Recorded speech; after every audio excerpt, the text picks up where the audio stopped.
You don't need years of experience to get amazing results the first time you paint. Today I'm going to walk you through a simple step-by-step process that's going to give you great results the first time you pick up that paint gun. Now, what we're painting today is we're painting this fender, and we're blending into both of these doors on either side. We're going to blend some color, we're going to clear it. I'll do my best to make it as simple and precise as possible, so let's get into it. So this is a gun we're going to be using today. I'm going to use it for base and clear coat. We're not going to use any sealer today. This is the Porphis PRD 715 with a 1.2 tip. We've got our base color all mixed up. Now I personally use Nason XL as my base. That mixes up 2 to 1. So we've got 2 parts of paint and 1 part of urethane reducer in here. This is just a cut-in color. So we had done some other painting on this vehicle. We painted that fender and the bumper cover. So I have a limited amount of paint for this vehicle. So what I'm going to do, I'm going to cut it in with a different black. We'll get all the primer cover, then we'll come back with the correct color for this, and we'll paint the fender and we'll blend into the doors. And this is just an easy way to save a little bit of money on paint. Let's talk a little bit about preparation before you paint. Now, as long as you don't have any body work, to prep out panels for paint, you need to sand and prepare those with 600 or 800 grit sandpaper. You want to remove all the shine off those panels. Now, we did apply primer to this fender. This is an aftermarket fender that we sanded down and applied primer, sanded that out with 320 and then 600. But before you spray paint, you want to sand it out with 600 or 800 grit. Now I use an orbital sander for the large areas, and then I go around those intricate areas with a 600 grit scuff pad. You also need to wipe it down and clean it really well before you start applying your paint. For that, you can use isopropyl alcohol, you can use wax and grease remover, or a water-based cleaner such as a spray away glass cleaner. And then right before I start spraying, I like to wipe it down with a tack cloth that's going to remove any dust particles. If you need more information on preparation before you start spraying, check out some of my other videos on my channel. I just want to give you a little bit more details on adjusting your gun. Different guns are going to take different adjustments. There's a lot of variables when you're adjusting your paint gun. The temperature you're spraying in, the type of gun you're using, the type of clear coat you're using, all those things are going to affect how your clear coat sprays, how your paint sprays. But as far as the gun adjustments, let's just go over some of the knobs on this gun. So right here on this particular gun, this has a side fan control. So this knob here is going to control the size of your fan from narrow to wide. This knob here is your fluid control, and this knob right here is your air control. Now we leave that wide open because we use an air regulator on the bottom of our gun. So we'll adjust our air pressure with this regulator. The gun adjustments for spraying base coat is air pressure is going to be at around 15 to 20 psi. I like to set my fluid volume at 3 turns out from close, 2.5 to 3 turns out from close. The easy way to adjust that is just to dial this all the way in and then open it up 2.5 to 3 turns. This has a particularly wide fan pattern, so I'll open it up all the way and then I'll narrow it back 1 full turn. You don't have to use a gun like this. You can use an inexpensive gun, something like this. This is an inokraft Drizzle D1. This is a great DIY gun. It runs right at around $100. You can get other guns like this one for about 50 bucks, and that sprays great. That's the R500. But if you want to check out some inexpensive paint guns, you can find videos on my channel that are going to discuss that. But my point is, the gun adjustments for this gun might be a little bit different.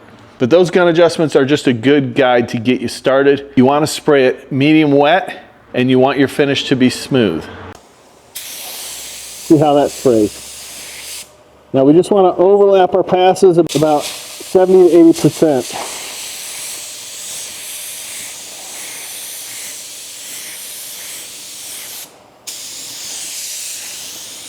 Look how nice and smooth that looks.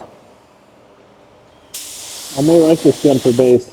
One thing I do want to mention here is if you're in colder temperatures, if you're spraying in the winter and it's cooler, it doesn't hurt anything to put a tack coat down. So that's a light coat of paint just to introduce that paint to the surface, because what happens if you put it on too wet like I'm doing here, sometimes you'll get a little fisheye, and you want to try and avoid those if you can. So it does help to put down a tack coat before you apply a heavier medium coat or a wet coat.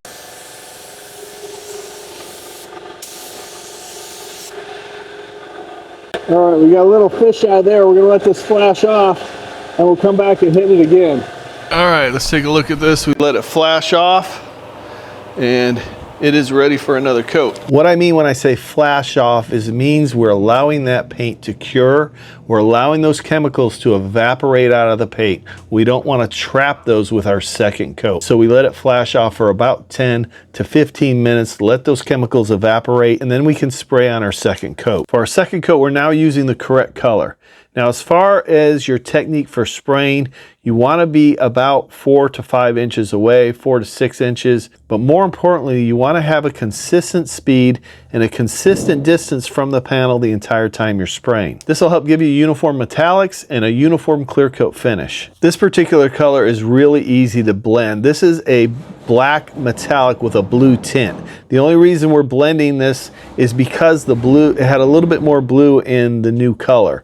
So we're blending into the door. The first thing you want to do is get the first 3 or 4 inches solid. So you want to cover those really well. And then we finish the blend by turning our wrist as we reach the middle of the door. So when I'm blending, I want this to be solid and then I want to blend it out. So I go this way and then see how I turn my wrist out like this. I'm going to go at an angle here.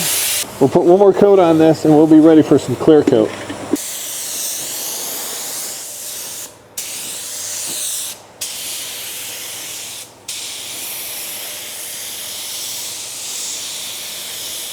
I'm putting the second coat on just a little bit drier. We're now ready to mix up our clear coat, and I'm going to talk about the clear coat I use, and I'm going to specifically tell you the reasons why I think this is a fantastic DIY clear coat. There's a lot of different clear coats you can use out there, a lot of great clears, but a lot of expensive clears. But this FC 710 is what I personally use for spot panel repair. So multiple panel repairs.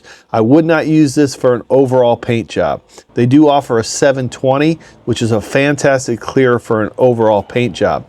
It's a durable clear. It's a 4-to-1 mixing clear. It's a medium solids clear. But the reason I like this clear for DIYers is because obviously I'm not spraying in a paint booth.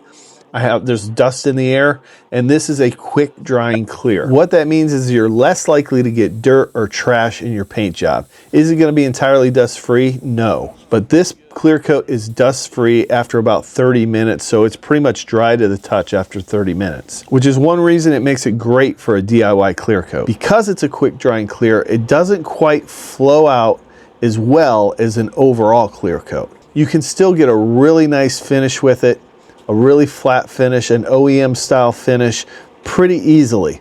And it cuts and buffs, so you can wet sand and buff it really easily to get that flat show-like finish. And another added bonus is it's only $110 a kit, right around there. I'm going to leave a link in the description to this clear coat and all the products I use.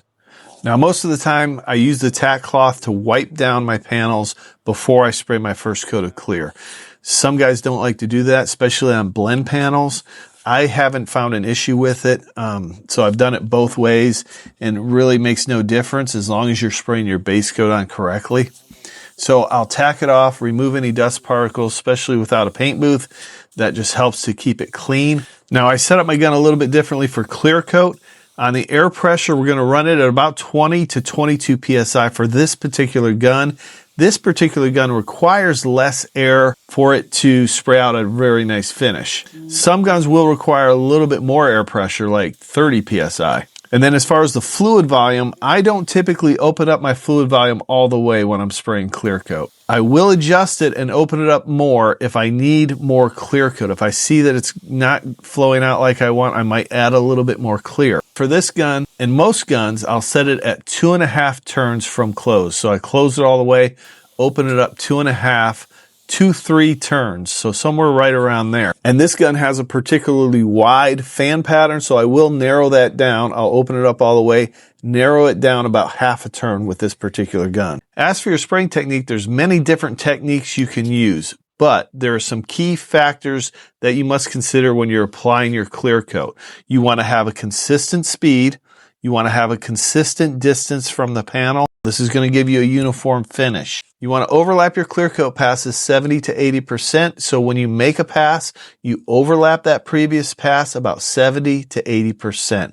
Now there's a lot of different things that you can do in changing your technique to affect how that clear coat sprays. I think the best thing is just to pay attention to how that clear coat is laying down on the panel. If your clear coat's laying down nice and smooth, you know you got your right distance from the panel and you're applying it correctly. But you got to remember, some clear coats take a little bit to flow out. So after you put it on, it might look a little textured, might have a little peel to it. Most clears take a little bit, 30 seconds or so to flow out. This clear coat doesn't have a lot of flow.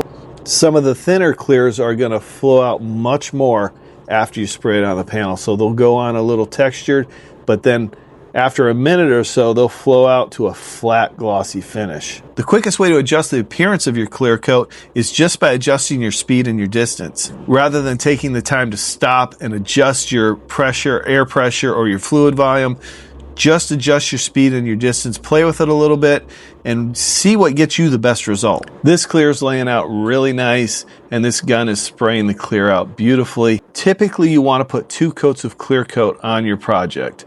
So this is the first coat. Gloss is beautiful.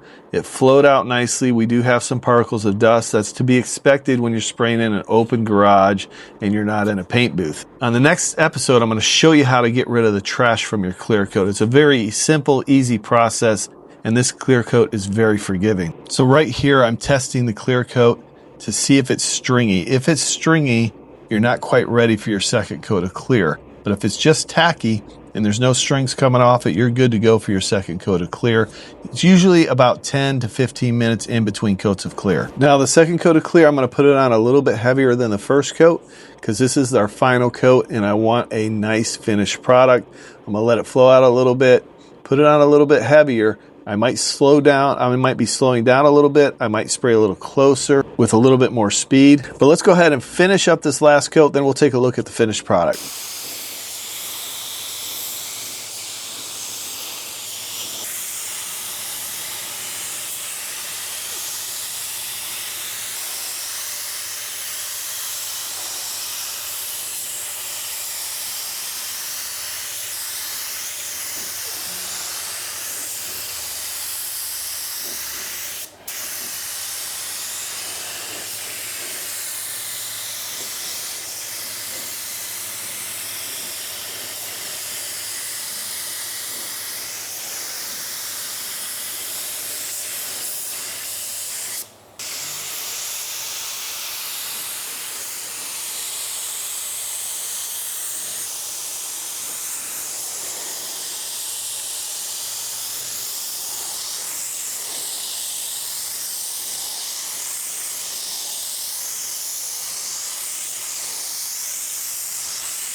There's the finish.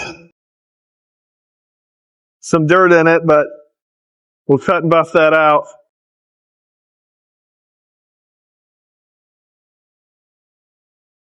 Not bad.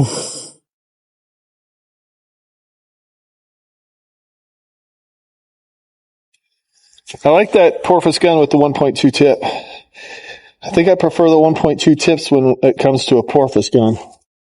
Just like that, the repair's done. Wasn't very difficult. This is something you could definitely do at home. The steps you absolutely need to know is you need to know how to mix paint. You need to understand how to prepare the panels to accept paint and clear coat. 600 grit sandpaper if you're going to blend clear coat, or if you're going to spray over existing paint, you need a 600 to an 800 grit scratch. I laid out the techniques for laying down base coat, a guideline on the gun settings, very simple. Clear coat's not that difficult. It's actually easier than spraying base. Everybody gets afraid of clear coat, but it's really not that difficult, and it's very forgiving. So the imperfections we have in the paint job we sprayed today, on the next episode, I'm gonna share with you how to take those out, remove those, and buff out that paint job perfect. Listen, I appreciate each and every one of you watching. If you have any questions, leave them in the comments below. Let me know if you enjoyed this video and where you're watching from. We'll see you on the next episode of Garage Noise. If you want to learn simple steps to remove trash from your clear coat, you can check out this video now. And remember, if you're looking for a digital guide, I have those available at garagenoisegear.com.